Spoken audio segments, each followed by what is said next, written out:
Hello అండి, welcome to our channel ఉప్పు కారం మసాలా. నేను మీ అర్చన. నేను చూపించే రెసిపీ పల్లి అండ్ కొబ్బరి చట్నీ అండి. Very quick and easy chutney అండి, చాలా ఫాస్ట్గా అయిపోతుంది. ఇందులో ఈ రెండు పచ్చిగానే ఉంచుకోవాల్సిన ఇంగ్రీడియంట్స్, ఇవి వేయించుకోవాలండి.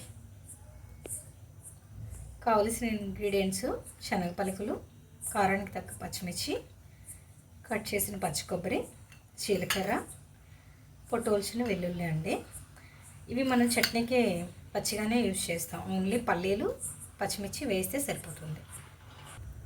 పల్లీలు వేయించడం కోసం కళాయి తీసుకొని ఇందులో 1 టేబుల్ స్పూన్ ఆయిల్ వేసుకోవాలండి. ఆయిల్ హీట్ ఎక్కగానే మనం తీసుకున్న శనగ పలుకులు, పచ్చిమిర్చి వేసుకోవాలండి. శనగపలుకులు లో ఫ్లేమ్లో వేయించుకోవాలండి, అలా అయితే చట్నీ బాగుంటుంది. మనకి పచ్చిమిర్చి కొంచెం ఇలా కలర్ మారగానే స్టవ్ ఆఫ్ చేసేయచ్చు, అంటే శనగపలుకులు వేగిపోయాయని అర్థం.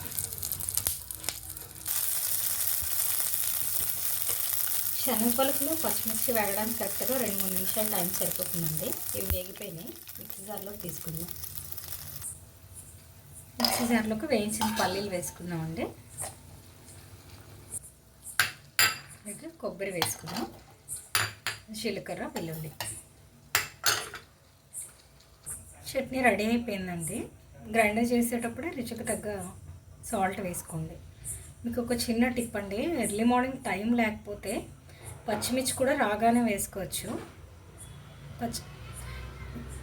శనగ పలుకులు ఒక్కటి మాత్రం మీరు వేయించి ఒక డబ్బాలో వేసేసుకుంటే 1 మంత్ అయినా సరే అవి అలానే ఉంటాయండి, క్రంచీగానే ఉంటాయి. మీకు ఎప్పుడు కావాలి అంటే అప్పుడు చట్నీకి డైరెక్ట్గా వేయించిన శనగ పలుకులు, పచ్చిమిర్చి, ఈ కొబ్బరి వేసి డైరెక్ట్గా చేసేసుకోవచ్చు అండి. అలా అయితే 2 నిమిషాల్లోనే చట్నీ అయిపోతుంది. చట్నీకి పోపు వేసుకుందామండి. పోపులు కరివేపాకు, ఎండుమిర్చి, ఇంగువ అండి. ఇంగువ చాలా టేస్టీనెస్ ఇస్తుంది చట్నీకి. శనగపలుకులు వేయించిన అదే కళాయిలో 1 టేబుల్ స్పూన్ ఆయిల్ తీసుకున్నానండి. ఆయిల్ వేడవగానే మనం తీసుకున్న పోపులు, ఎండుమిర్చి వేసుకుందాం.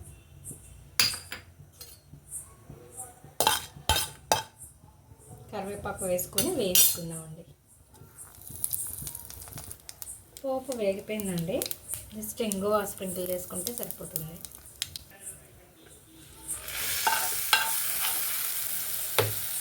చట్నీ రెడీ అయిపోయిందండి.